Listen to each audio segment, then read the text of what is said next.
आज की कहानी का शीर्षक है जैसा करोगे वैसा ही भरोगे।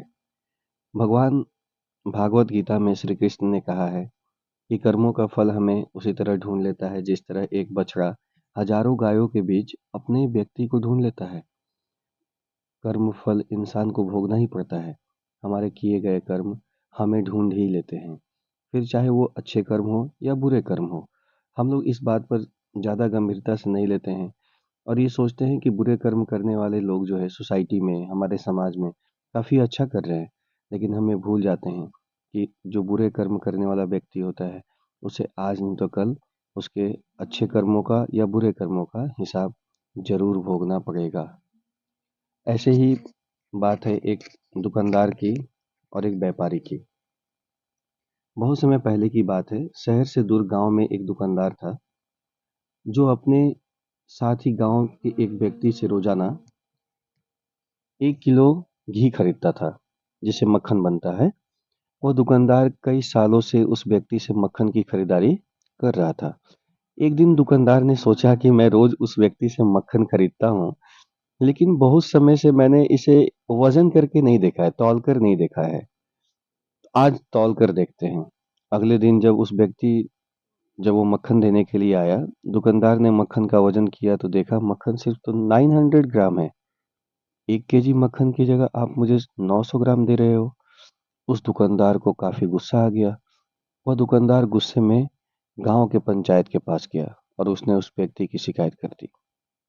गांव की पंचायत बैठी और उस व्यक्ति को बताया गया कि तुम पर इस दुकानदार ने धोखा देने का आरोप लगाया है।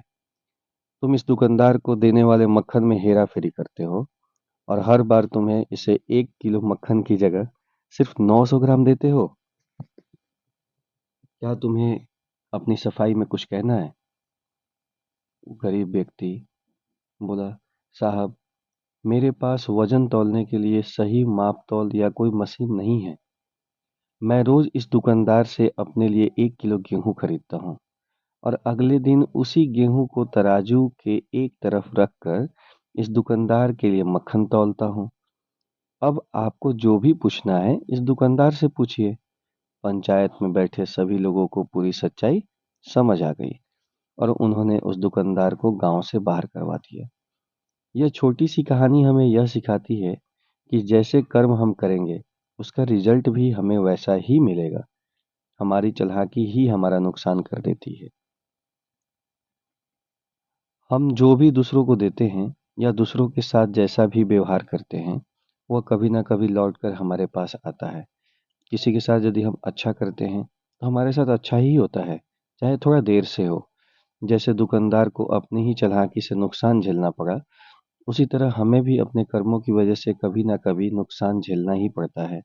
दूसरों के साथ हमें बुरा करके हमें एक, दो या 10 बार बच सकते हैं, लेकिन एक ना एक दिन उसका परिणाम हमें भुगतना ही पड़ता है। हम अपने कर्मों के फल से नहीं भाग सकते हैं। बुरे करने वाले के साथ हमेशा बुरा ही होता है, फिर चाहे वह आज हो या आने वाले 1 साल के बाद हो। उसी तरह अच्छा करने वालों के साथ अच्छा ही होता है। कई बार हमें यह लगता है कि दूसरों के साथ गलत करके हम बच सकते हैं या बच जाएंगे, लेकिन ऊपर वाला हर किसी के कर्मों को देखता है और उनका हिसाब रखता भी है और ज़रूरत पड़ने पर हिसाब बराबर भी करता है। इसलिए कभी भी हमें किसी के साथ गलत करने से बचना चाहिए। ज़िंदगी को बेहतर तरीके से जिए, ईमानदार बने, ज़्यादा कमाने या फिर सिर्फ अपना ही फ़ायदा देखने के चक्कर में किसी के साथ गलत ना करें। हमेशा याद रखो, जैसा करोगे वैसा ही भरोगे या वैसा ही भरना पड़ेगा। धन्यवाद। मिलते हैं अगली कहानी में।